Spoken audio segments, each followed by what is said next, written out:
swinging for the fences, hope in our eyes. The ball on the bat, it flies through the skies.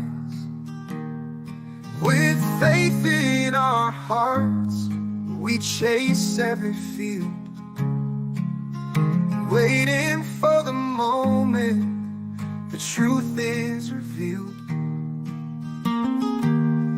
When will our stars align on the diamond stage?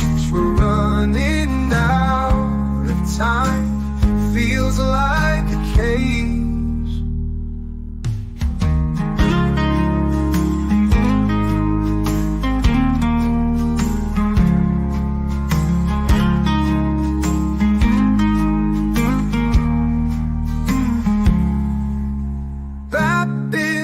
Falling as luck fades away, but we hold on tight to see brighter days. Playoff hopes hanging on a thread so thin. We gotta believe we can still win. When will our stars align on the diamond stage? We're running out of time, feels like a cage.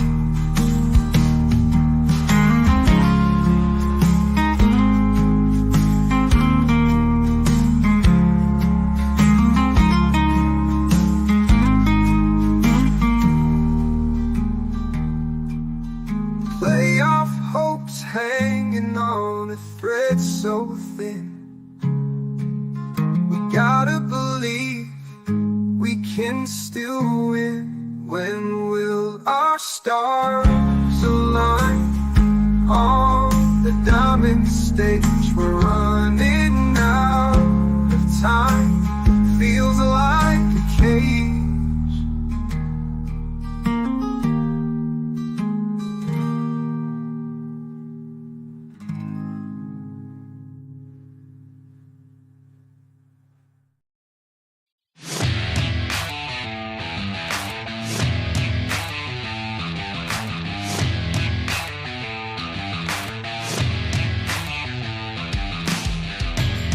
And now, you're tuned into RBLR, the home of Tampa Bay's Reveler Sports.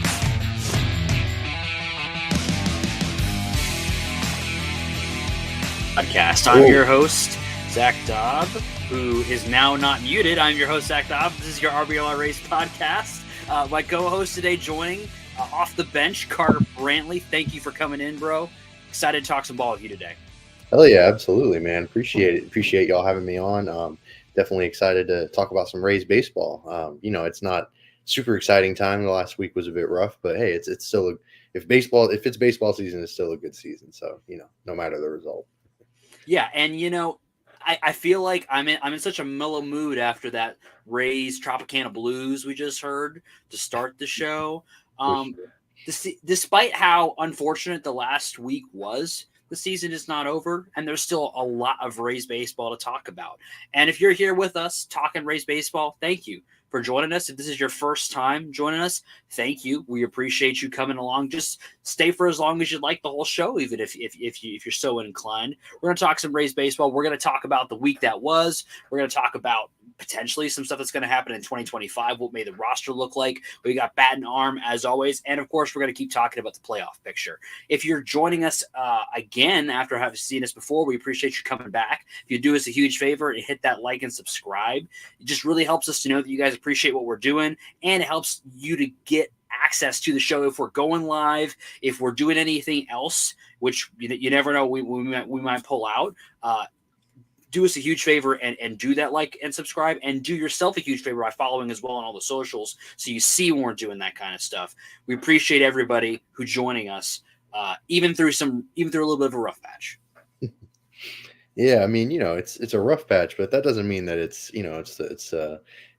liking and subscribing. You know what I mean? There's it's definitely a good time to be a Rays fan because hey, the stadium proposal just got announced.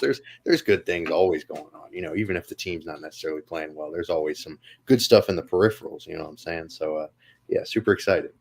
What you weren't on the show and we talked about the stadium. I'd love to get your thoughts. How do you feel about the stadium announcements that just happened last week? Yeah, I mean, it was nice to have it, signed, sealed, delivered, the Stevie Wonder thing. As long as it's official and it's official now. No more anxieties about it, getting shot down randomly, unexpectedly, because anything can happen. It's weird. So it was nice to see it, get the official stamp of approval by everyone, and hopefully they'll be able to get some shovel in the ground. I don't know the terminology or anything, but yeah, super excited to see how it all plays out. I understand this is from my mom, so please forgive me if this is completely ignorant, but I understand they're probably going to build some parking structures first or something, take care of that business. So that'll be nice because I still go to the games. Like me and my family all go to the games as much as we can. So hopefully we're not getting getting a little bit of an uncomfortable situation with the stadium getting built in the parking lot. So I'm pretty excited to see how it all plays out, though. Yeah, I think it'll be interesting as well. And when we talk about this a little bit more later when we discuss 2025, it's going to be really interesting to see how the existence and now construction of a new stadium and the sort of longevity that's kind of been locked in now with having that stadium deal done affects things like payroll going into the future, affects things like long-term contracts.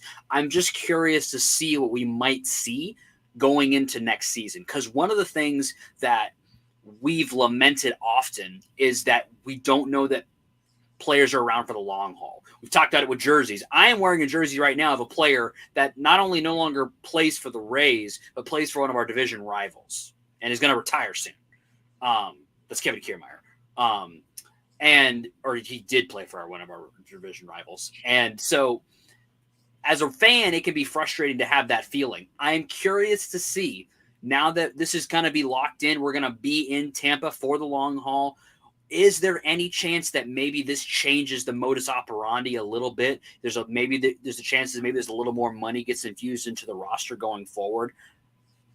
We're going to talk about it. We talk about 2025 roster. But before that, we had some baseball that was played this last week. And we're going to start on a happy note, which was the end of the Houston series, which was a series win, a 1-0 finish to a tough series on the road in Houston.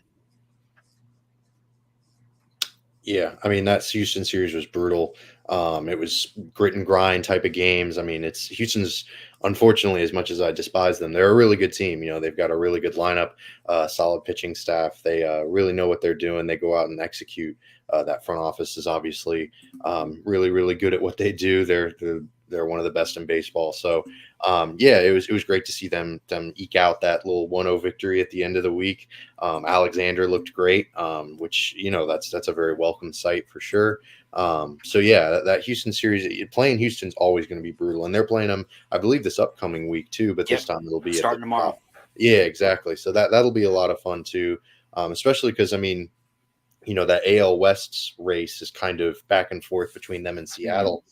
So Houston could very well end up being kind of a wild card team that the Rays potentially compete with at the end of the year. So racking up these wins against them, it's kind of just trying to make it more difficult for one of the competitors in that wild card race. So that's always going to be a good thing for sure.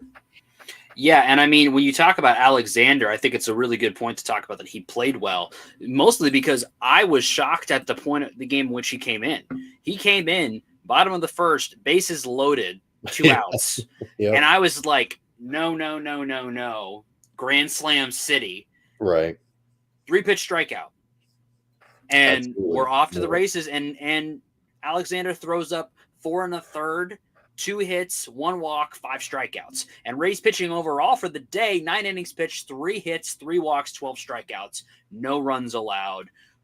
On the road, the only run we needed was provided by Brandon Lau to get us with a double to get us the 1 run that we needed. That's not going to win us a whole lot of games winning that way, but it's always good to see that you do have the arms in the, in the pen that can do that. You had Big E to start it out. You then had Alexander, Uceda, Rodriguez, who's been really, really good. Emrod has had is since coming back up has been really strong, and then Fairbanks to close it out. So that started off our week really, really strongly. Any other thoughts on the Houston series overall? Yeah, no, I think we covered all the bases, no pun intended, but yeah. Cool. Well, that's going to be the end of the fun because now we're going to talk about St. Louis. And that just a series where a very unexpected, and this bleeds into Houston too. The starting pitching let the Rays down big time in the St. Louis series. Even in the game that we won, still too many runs given up by starting pitching. Were you shocked to see like if you were going to say we're going to lose a series, how shocking is it to you to look back and say the reason we lost that series was because our starting pitching let us down?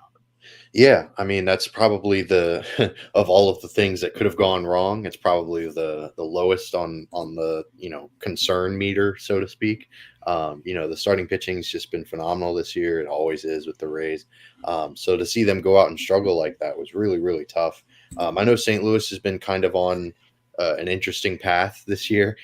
They've got a weird lineup, like it's kind of full of older guys like Goldschmidt and Arenado, but they've also got some young dudes like Mason Wynn we were talking about before the show. He's a great shortstop, and he's starting to figure things out at the plate too. So that's really fun to see for St. Louis. But yeah, it was kind of a weird series. It was very strange to see the starting pitching staff struggle like that, especially because St. Louis I don't really think of as necessarily being a powerhouse this year, but they can put a decent series together. Baseball, and anyone can win a 3-game series, including the Cardinals. So yeah, it was a tough series to watch for sure, especially from the starting pitching perspective. But the offense was kind of fun, so that was kind of nice to see. They put up some interesting games. So there's things to take from it that are good for sure. So not necessarily all negative. Yeah, and I think it was just really good to see them get that last game, because it would have been vibes abysmal if you get swept on the road. Because the Rays had won 12 out of the last 13 series before this Cardinal series. So really seemed like moving in the right direction, or hadn't lost. Excuse me, they tied a couple of 4-game series and a 2-game series, but they only lost one of their last 13. Well, now they've lost this one, and we're going to get to Baltimore in a minute. But that would have really killed it to have, gone all the way and got swept. I think that would have really just absolutely eviscerated the vibes. But thankfully, the offense came in late to provide some run support and kind of, dig us out of that hole. Despite the fact that, as you were saying, 4 earned runs allowed or more by every starting pitcher of the Rays during the St. Louis series. That's just not what we come to expect with Rays baseball. And I talked about this a lot at the beginning of the season. When you see performance that is not what you're looking for, if I'm going to panic, it's because it's an area where I said this could be a problem. It becomes a problem. Now I'm panicking. If I go and see, hey, we performed suboptimally in this series, what was the reason? Starting pitching was bad. Starting pitching has not been the problem this year. Since June 18th, we've ranked in the top half of the league in starting pitcher ERA, which ERA kind of doesn't mean everything, but we've been doing much better as a starting pitching rotation, and we've got high quality arms in the rotation right now with Jeffrey Springs, Zach Littell, Shane Baz. You've got high quality arms, Taj Bradley, and it's also not lost that Pepio has been hurt. So you've been using a lot of bullpen arms as well later in, more than you would need to, because you've not been able to rely on Pepio, which hasn't come back to bite the Rays. At least it didn't come back to bite them in this series. You could argue maybe it did in the Baltimore series, but didn't come back to bite them here. But it's not something that I'm going to say, oh, the season's over, because this thing that has been pretty good for us all season and we think is going to be better resulted in us losing a series. If we look through this series and we were holding them under 3 runs a game every single game and we lost, I might say yeah, it might be a wrap. Because if you're holding them under 3 runs a game and you're not scoring enough to win, that might be a wrap because the offense is what we're concerned about right now. We just don't know if the young guys can provide enough, firepower to win games. If that was why we were losing games, I might say that's kind of it, guys. I think this might be it. But if your starting pitch is giving up 4 runs, that's just not what you expect Rays baseball to do. I don't expect it to continue, but it was unfortunate to see us lose games because of what we perceive as a strength. Yeah, absolutely. I mean, you can kind of live with, I don't want to say you can live with, but for me, at least from my thinking, it's like, well, if you lose a game because the hitters didn't hit, like that's kind of a reboundable thing. Like hitters can always, get hot, they can get cold. Yeah. But yeah, the pitching staff, watching them struggle as much as they did, it wasn't super fun. But like you said, it's certainly something that they can bounce back from, especially with Pepio coming back. I'm super excited to see him continue to go back to where he was before he got the unfortunate injury, because he's been really, really good this year. I've been very pleased with Ryan Pepio, especially. So yeah, I'm not really super worried, but it was a bummer. It's never fun because especially now in August, like it's always process over results for sure.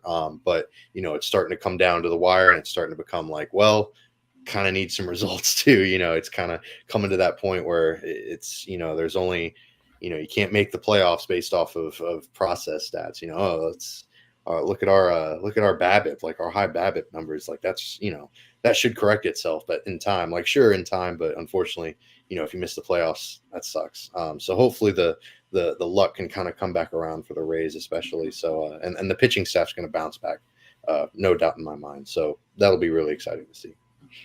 Yeah, and we talk about Ryan Pepio. This is some housekeeping a little bit before we get into the Baltimore series because it just popped up. I just saw it popped up with Tyler Alexander getting optioned after the last game. Cole Sulser was brought up in the immediate to replace him. The sense is that Pepio will take Alexander's spot when that comes up in the rotation very, very soon. He pitched 69 pitches in Montgomery, it looks like, on Saturday. So he's already at the Trop. So we would hope to see him back in the rotation the next time Alexander would have pitched. So that's good to see. Be really good to see him back. It'll take some stress off the bullpen too, I think. So that's good to see because the starting pitching is always going to be the strength of this team. When we look forward to 2025, I'm going to keep teasing this segment out a little bit more. When we look forward to 2025, that starting pitching is going to continue to be a strength of this team. So while it's been frustrating to watch the starting pitching recently, I don't think it's going to be a long-term problem. That being said, how are you feeling now that going into the Baltimore series? The first 2 games of that series, are you disappointed in the Rays' performance at home versus a division rival? Yeah. I mean, losing 2 straight to a division rival at home, it's nothing but a disappointment. There's not really a way to spin it in a positive way at this point of the season. You need wins, especially now. And, it's a bummer, especially last night's game, nationally televised and they fought all the way back. They kind of dug themselves a hole. Rasmussen kind of came out struggling in that first inning, let up some runs, but then Alexander kind of stabilized things. He had another pretty solid outing. It'll be interesting to see how he plays moving forward and into September, maybe with September call-ups and stuff. Yeah, I mean, just watching Poche have a rough inning was really unfortunate. The game also just dragged. I mean, my God, those nationally televised games, the commercial breaks are longer. So that was nasty as hell too. But yeah, the Saturday night game was not super fun. They had some chances near the end to maybe make some magic and still make it an interesting game, but just couldn't come up with a big hit. And that's how it be sometimes. That's how the cookie crumbles. So I think they're down 1-0 right now. I think Santander home run, but Springs looks really good. The 1 home run to Santander has been mashing this year, so that's how it's going to be sometimes. So hopefully they can maybe pull one out today and go into the Houston series a little bit less worried. But yeah, another series loss isn't super fun, especially against a division rival. Yeah, and you know that first game on Friday was the one that to me was the most frustrating, mostly because I'm not the guy normally to say it's the ump's fault and blame the umps, but top of the fifth inning, 2 outs, runners on first and third, a 3-2 count. Zach Littell puts a fastball on the corner, strike clear as day, doesn't get called, ends up giving up 2 more runs. The game's kind of out of reach at that point. It's a different ball game if that's a strikeout, and that's the end of that. For sure. In the game last night, I'm trying to remember exactly where it was. See if I could find it. Let's see, where was it? If I can find it.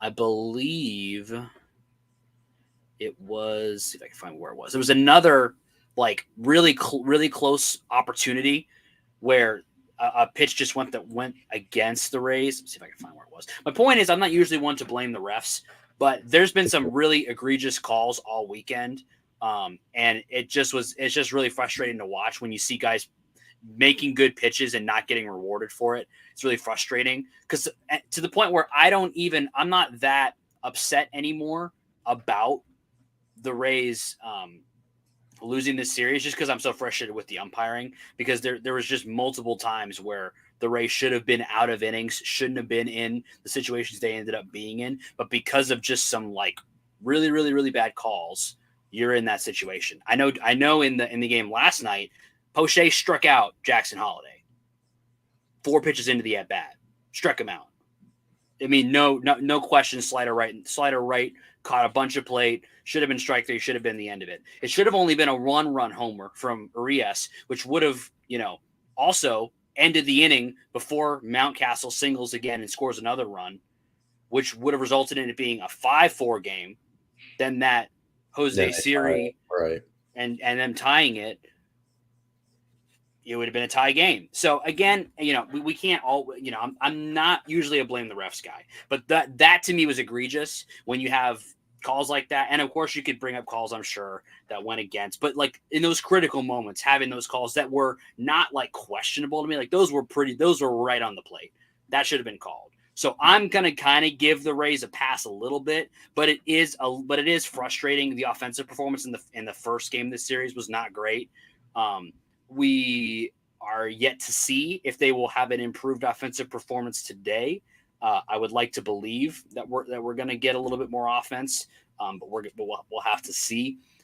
It's just so important, like you said, to get a getaway game, to not get swept, to try to keep momentum, not completely cratering, get into the next series. We've played well against Houston so far. Just get to that next series and try not to let the momentum completely just fall out of the sky. Yeah, absolutely. Yeah, and I mean, it's a tough thing. It's sort of just hammering your head against the wall, just hit better with runners in scoring position, and that kind of attitude. It's always difficult to kind of put that on the scene because obviously no one's going up there trying to hit like crap, especially in big moments. They're all trying their best, but it's just it's this time of year. It's the home stretch. We're coming towards the end of the season, and that's just unfortunately how it is. You can keep talking about oh, it's just luck. Well, at the end of the year, it's 162 games, and the Rays might end up around 500 and miss the playoffs. So then, that's the season. That's it. Yeah. There's no playoffs. So it's a bit depressing, but just gotta keep dealing with the punches. Hopefully the guys will keep their head up. Keep doing their thing. I'm really hopeful that Christopher Morel can turn things around. Maybe he can light a spark. His attitude's just really positive, upbeat. It seems like he's always got a smile on his face. Also really cool walk-up music, so the aura really high there. Not that really matters, but I'm really excited to see if he can maybe help turn things around, galvanize this offense, just get the vibes a little bit better. Because it's been a bit disappointing, and obviously the clubhouse, I'm sure, is a bit down after losing this series to Baltimore. And if they get swept, man, that's going to be tough. But they'll bounce back. Hopefully, like you said, they've played well against Houston, so maybe that'll be kind of a nice little upturn, give them some confidence, because Houston's also a good team. So beating them isn't a small task. It's no small thing. So hopefully, even if they get swept by Baltimore today, they can bounce back in this Houston series for sure. And part of the reason why, not getting swept is so important is because when you look at the remainder of this season, there's only, for the Rays, only 46 games left, including today's game. Right now, the way things stand right now, the Royals, if they continue to win at the clip they're winning at, are likely going to end the season around 89 wins, which would mean that the Rays, in order to eclipse that, to get to 90 wins, would have to win 32 more games this season to get to that 90-win point, which means they can only lose 14 more games before they are not able to hit 90 wins. That's where getting a getaway game versus Baltimore at home is so important. Absolutely. It's where winning these series, these two home series against the Astros and D-backs, are so important. Because after that, you have a West Coast road trip at the A's, which you should win, but going to the A's is always a mess. Then you go to the Dodgers, go to the Mariners, and then you're into September. So, and really, once you get to September, there's not really there's no more gimmies. There's no more. Every single team you play, except for maybe the Tigers, they may not be, but every single team you're going to play in September has a winning record. And almost all of them are playoff contenders or in the playoffs already. So, except for the Tigers. So, you've got to try to get moving in the right direction now, because you just can't afford to lose series and get swept anymore, because you only got 14 losses before you're pretty much you're preying on the Royals' downfall at that point. And I would rather say let's because again, I don't think if the Rays play well enough to get over the Royals, I think they make the playoffs. And I say that because they are playing the Twins 4 times, the Red Sox 6 times before the season's over. So those are two of the teams that are directly in front of them, and they're also playing the Mariners 3 times before the season is over. So the teams that are directly in front of them, along with obviously the Astros, who we play next week, we're playing them. So if we play well enough to get to 90 wins, I think we make the playoffs, because we'll also have beaten some of those teams in front of us right now to get there. The question is, can the team do it? Right now, gut feeling, do you think this team has 90 wins in them? No, I hate to be negative Nancy. That's not a super fun thing to deal with or fun thing to say. I think they'll probably hover either around 500. Maybe they'll get to 85 wins, which, hey, you never know. 84 wins got the Diamondbacks in last year. Maybe we see some huge collapses from it's possible. Yeah, for sure. Anything's possible. But if I had to, gun to my head type of deal, probably no, probably not. It's just, it's tough. They're just kind of dealing with a lot of changes. Obviously, the pitching staff has been hurt the majority of the year, so they kind of had a lot of setbacks, to start the season when it comes to just injuries and staying healthy. So it's kind of tough to come back from that, and they just haven't really been able to do so, unfortunately. They had a really nice run. They've had a really nice run over, kind of June and July, like you mentioned, with the lack of series losses. But that's a tough thing to sustain for any ball club.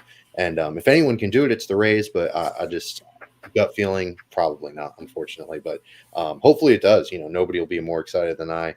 And if they get into the playoffs, my goodness, that pitching staff's going to be able to carry them a little bit. So they could be a really tough matchup if they do sneak into the playoffs, for sure.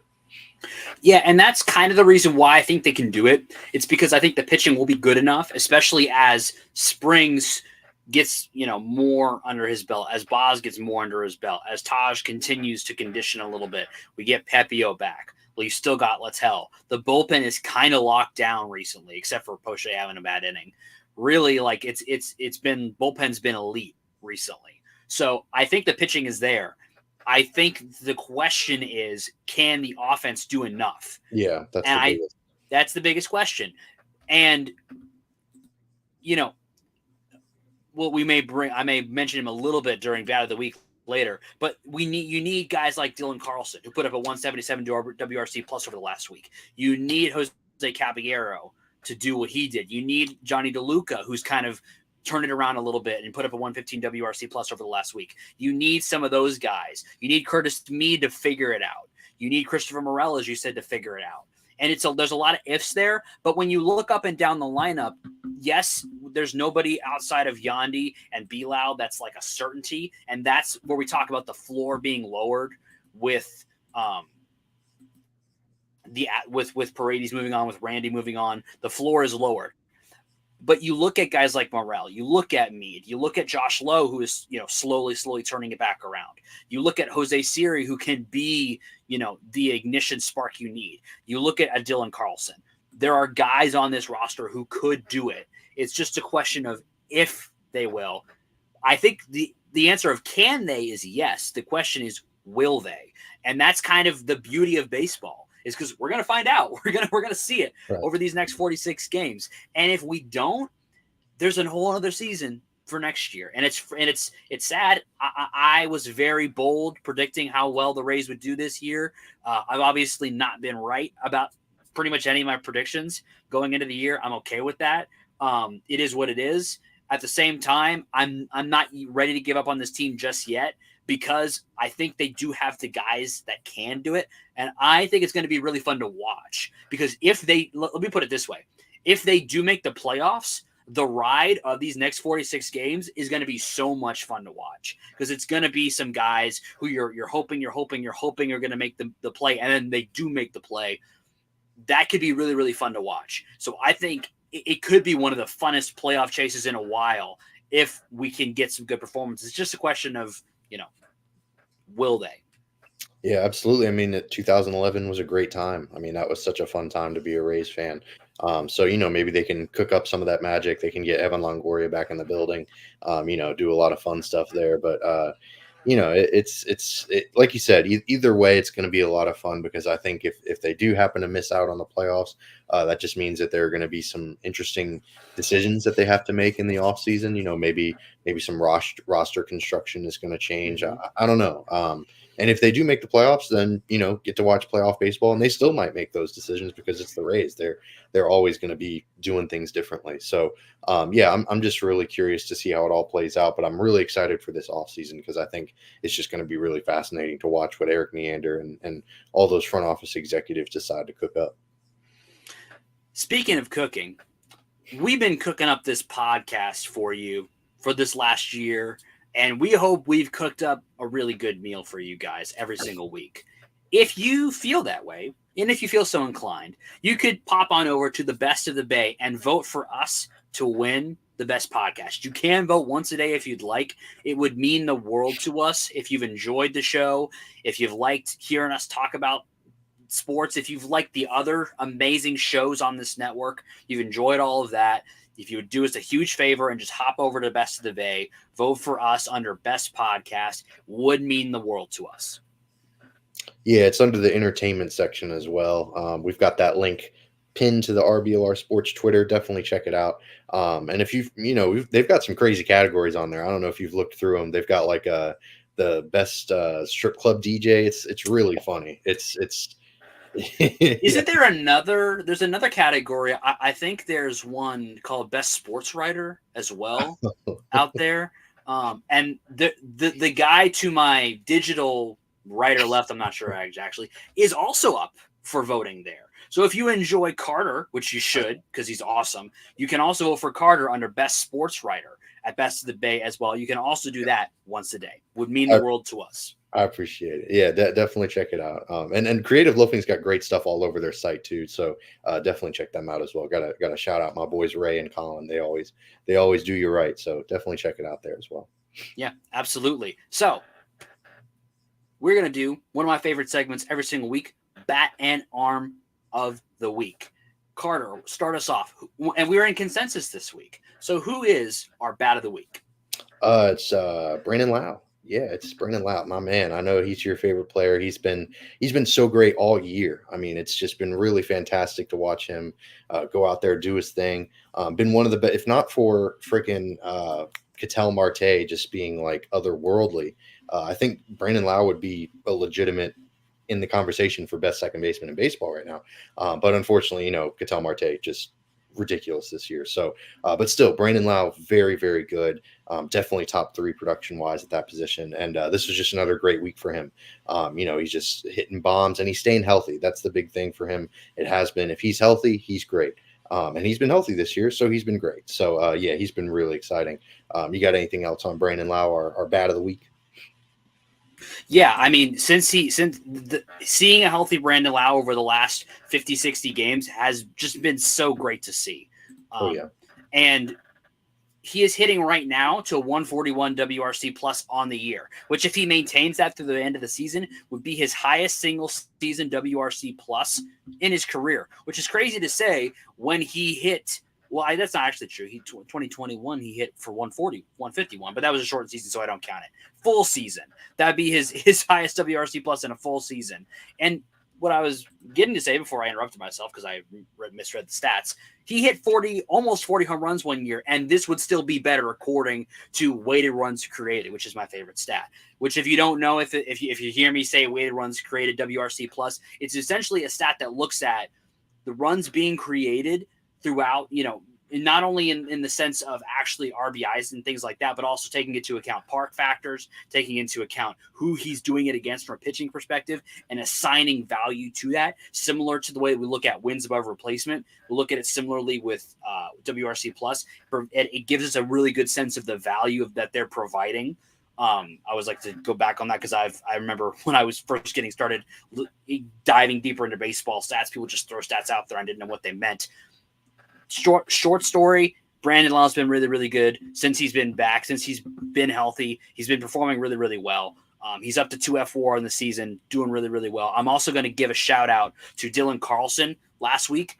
Had a really nice week, 177 WRC plus, a home run, 3 RBIs, really nice week from him. If he can continue to play that way as well, along with a guy like Brandon Lau, along with Josh Lowe, having some lefty thump in the lineup would be very much appreciated.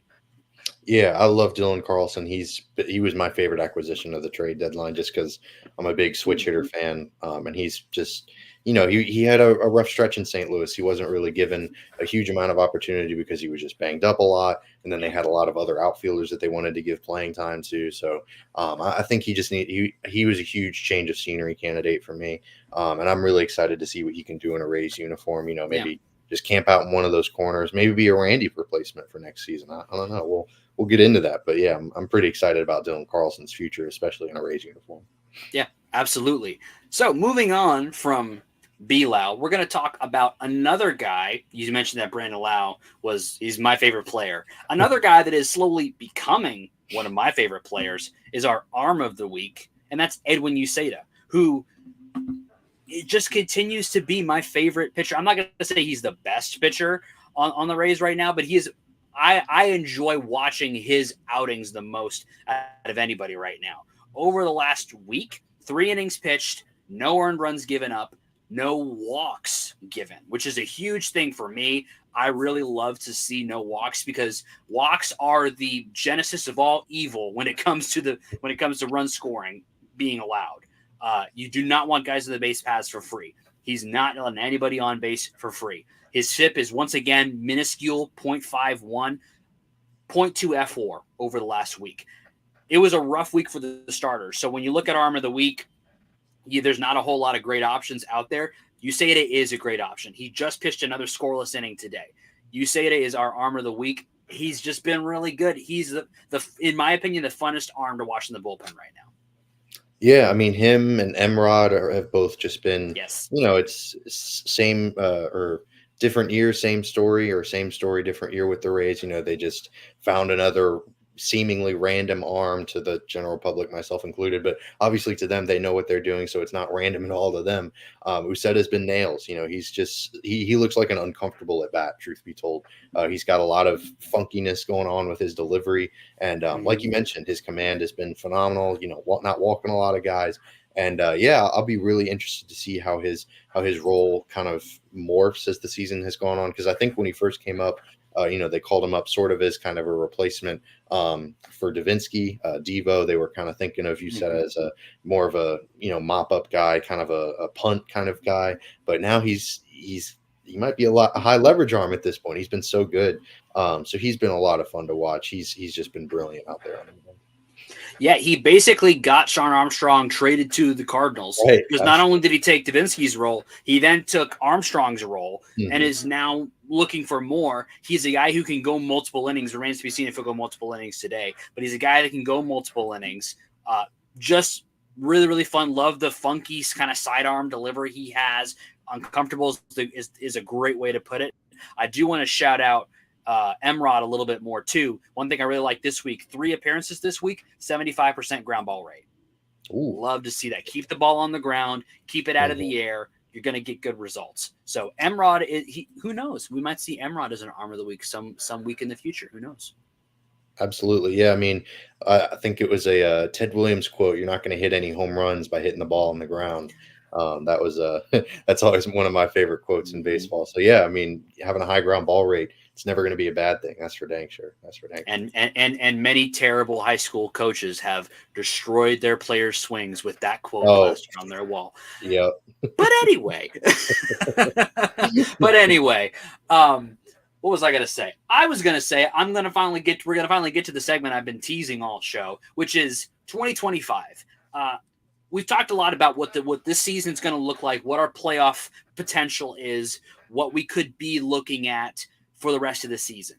But we're kind of getting towards the end of the year now, and we thought it'd be a good time to start looking a little bit as kind of a way too early preview of what are some things that could happen the 2025 offseason that you either might not see coming or might see coming. What are some things, Carter, that you're looking at as we go into the 2025 offseason?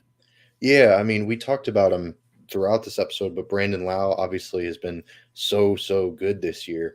At the beginning of the season, I was genuinely concerned because he has a player option for next season. Yeah. And I think it's $10.5 million, somewhere around that range. But I was a little concerned. I was like, man, if he continues to unfortunately get hurt, which not blaming him, not any, no fault of his own, but it's just, you got to be pragmatic. You got to be realistic. And if a guy's not playing and that's how much money you're going to have to pay him, then, you probably not going to pick that option up. But now the Rays picking that option up, hammering that, and then I'll be curious to see if they hold on to him. Maybe if they're always looking, they're always dealing, they're always doing stuff. So I'd be curious to see how Brandon Lau's situation plays out. Obviously would love to see him stay in a Rays uniform. But his value, I think, is just going to be sky high this offseason, especially because there's just not, free agency is not always very fruitful. You're always going to have to overpay for players, and there's not really a lot of great options out there this offseason. And he's one of the best hitting second basemen in the league. So, if you're looking for a replacement at that position, which I think, a lot of teams are going to be, I think it's going to be really interesting to see how it all plays out. Maybe we could be seeing the Rays making another big move, sort of an Isaac Paredes type of move in the offseason, but in this case for Brandon Lau. I'll just be really excited to see how it all plays out. It is very interesting because when you look at the free agent class for this coming offseason, it is not pretty, except for the top 2, which I think are quite pretty, in perhaps the best player in baseball right now with Juan Soto being a free agent, assuming the Yankees do not re-sign him, and a very interesting player in Willy Adames being a free agent. You do not get 3 to 4 WAR, I don't want to say bat first, but like bat and glove, both pretty good shortstops hitting the free agent market. It does not happen very often.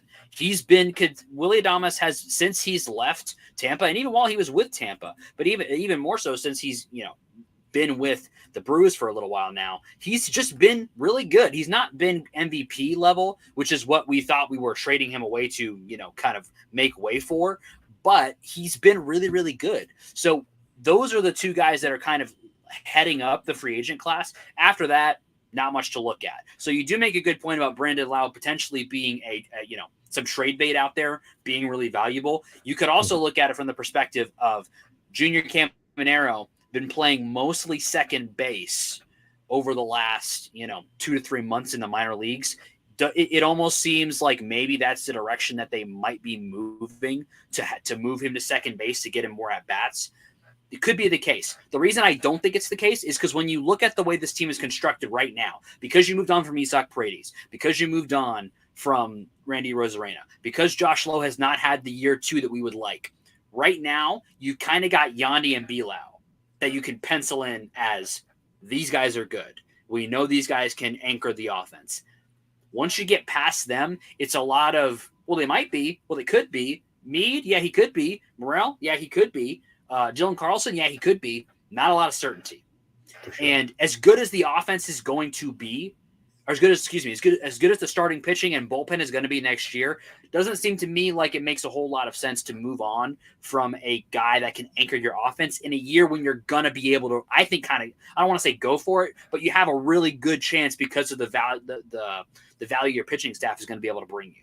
So I don't think they move on from him. That being said, as we know, the Rays listen on everybody, and you make a good point about the market out there, because could somebody call Eric Neander and say, hey, we'd like to massively overpay you for Brandon Lau? Yeah, if sure. somebody calls him and says that, he's going to say, yes, I will take your stuff that you are not valuing properly for this one really good player.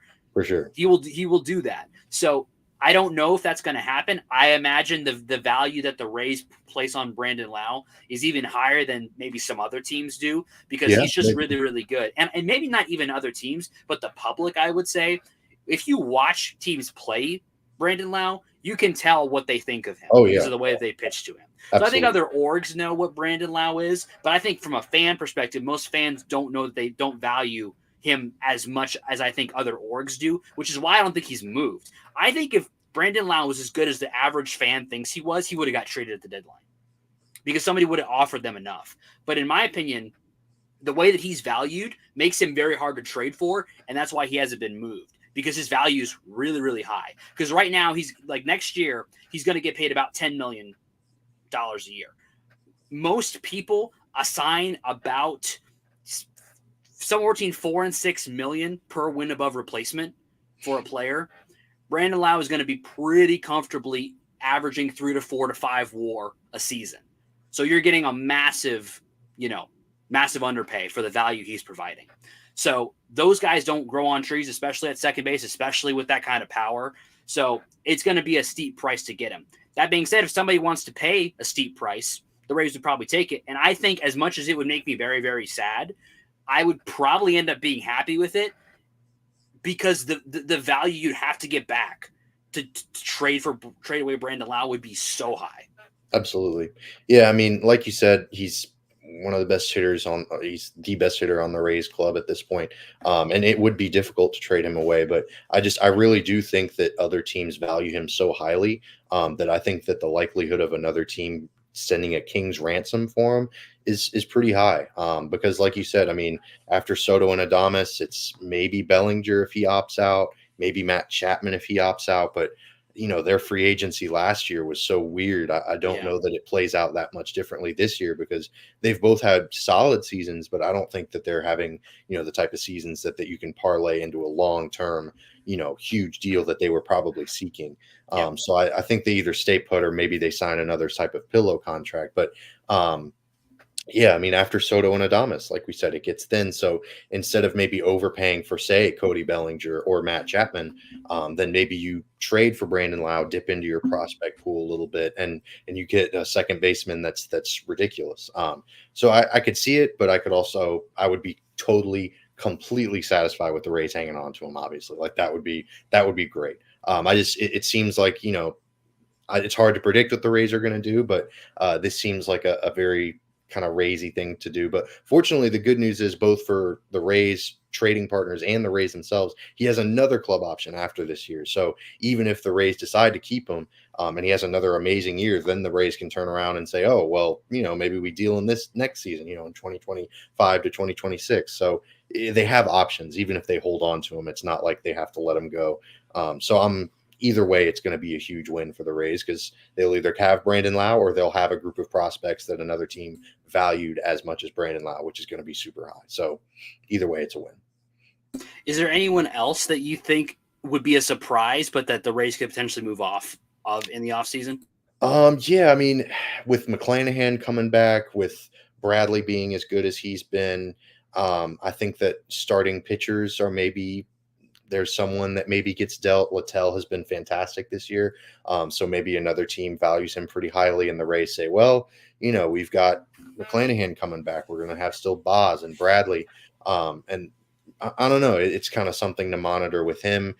Pete Fairbanks is another guy that it's going to be a really interesting name to look at in the offseason. Typically, I feel like relievers mostly get dealt during the season because, relief pitching is always so highly coveted at the trade deadline. So maybe the Rays decide to wait it out a little bit.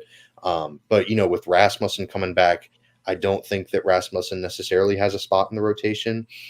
So maybe they decide to move him to the bullpen and just change it and to just kind of transform him into just like a high leverage relief arm. And they've got, Uceda and Emrod and Colin Poche is going to still be there. So they've just got so many really fantastic bullpen arms that, if another team values Fairbanks super highly and the Rays don't want to necessarily pay for Pete Fairbanks' salary. Unfortunately, that's just part of things. That's part of the way that the Rays that do things. And maybe they use that as a reason to pay for another big time free agent. I don't know. But regardless, Fairbanks is another name that I would be really interested to see monitored because he was almost dealt at this deadline. So, maybe they decided to wait until the offseason, give him another half season to go out there and shove. And, they decide to up his value even more in the offseason. So, I don't know. It's just, it's the Rays. You never know what they're going to do. Yeah, the only reason I think that this is going to be my prediction for this offseason is a little bit different, and it's not just because of the way that the roster looks right now. It's also because of the way the Rays system looks right now. Mm-hmm. I think the Rays may add more than we expect in this offseason. The reason I say that is because the Rays minor league system is bursting at the seams right now. Yeah, there are not enough places to put all these guys. When you talk about the draft picks, when you talk about the trade acquisitions, there's just not enough places to put all these guys that we brought on. It's going to be some hard decisions being made. It's full up right now. So I wonder if maybe some of these, maybe some of the guys we're talking about do get traded, but I think it could be less of Pete Fairbanks is traded for a bunch of prospects and more of Pete Fairbanks is traded for a lefty power bat or a righty power bat, honestly, along with some prospects. I think that might be the move. I think that I'm going to say this, and I might look like completely stupid when we get there, and you can call me crazy. Wander, I'm say his name. His contract is probably going to be done pretty soon because it's not looking good. He's going to be off the books. You just opened a new stadium. You got a lot of goodwill. Wouldn't it be awesome to have a really, really good player to play along with Junior Caminero, with Carson Williams, who doesn't compete with them for a position? That would be really, really, really fun to watch when your stadium opens. Is there perhaps a player of that caliber available this offseason? Right. There is. The problem is he's going to cost probably $60 million a year, or maybe $50 million a year in Juan Soto. And wouldn't it just make you feel good in somewhere inside to take him from the Yankees? It would make me feel really, really good. Yeah. I'm not even predicting that it's going to happen, but I am telling you they're going to be in on him. And we know that he's in on, we know the Rays are usually in on just about everybody, but do not be surprised when you see the Rays make a significant offer to him. Not only because of just a kind of offer on everybody, but I think there may be some oomph behind this offer because it's like, what if we get this guy for 10 years to kind of replace Five as the cornerstone guy, along with the up-and-coming Junior Caminero? Wouldn't it be nice to have some line of protection for him? Wouldn't that be nice? Brandon Lau on one side, or Juan Soto on one side, Brandon Lau on the other. Just some nice cushion for the young guy. Wouldn't that be nice? I think it's not impossible. I just think it's highly improbable, but it's not impossible. And do not be surprised. I'm going to say this now. Do not be surprised when you see the Rays make a very competitive offer this offseason.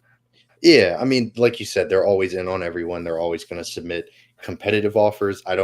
Like you said, it's improbable just because they have a very staunch approach to free agency. They're not going to overpay how they value someone, which means you're probably not going to sign very many free agents because free agents are always going to command more than what they're worth. That's just unfortunately how it works. So it's improbable, but man, it'd be exciting. And the Rays do have that built-in advantage, the no state income tax. Maybe Juan Soto looks at the numbers like that, and he's like, huh, well, things are kind of interesting that way. But he also seems to really love New York. He's had such a great year there.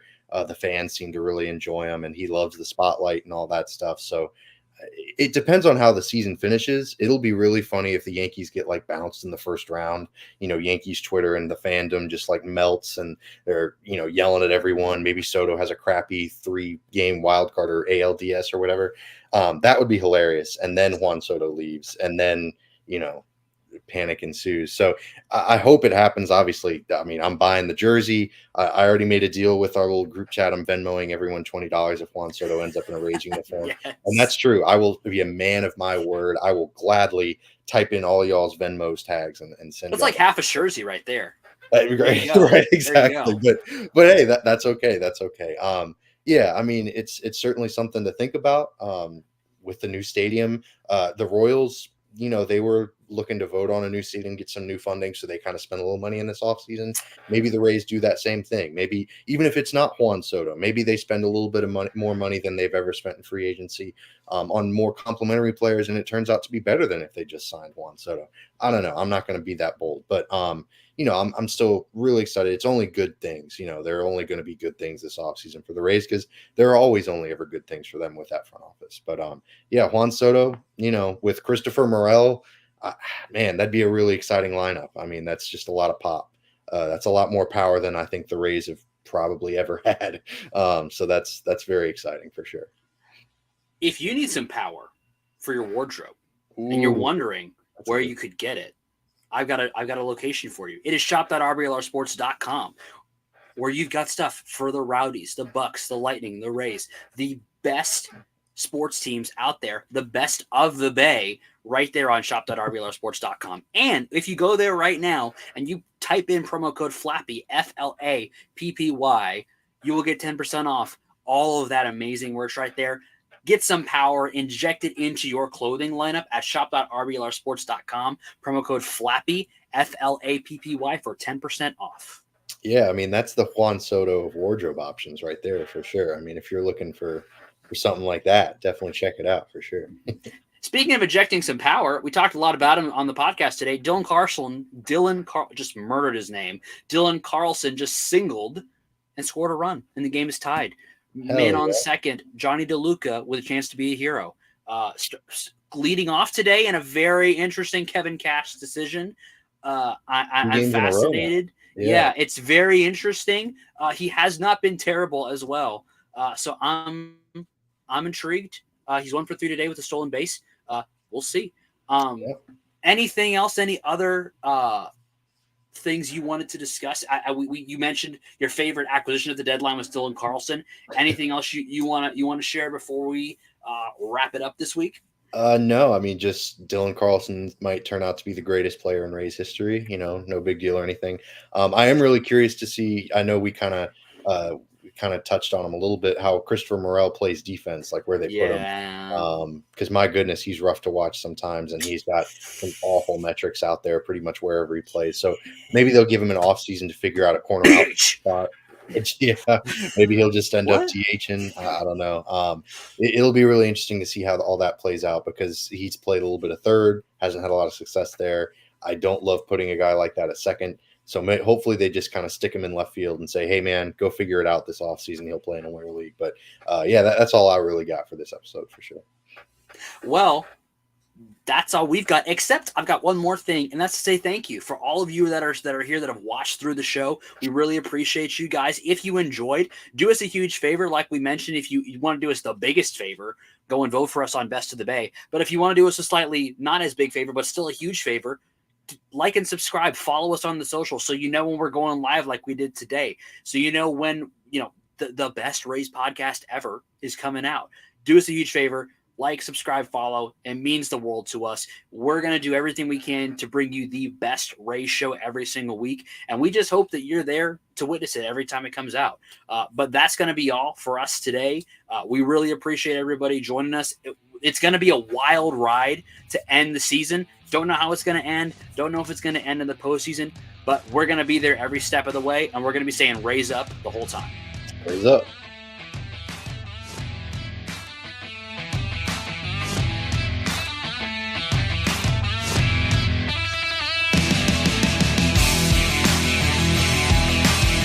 Thank you for tuning into this presentation by RBLR Sports. On your way out of the stadium, please remember to like and subscribe.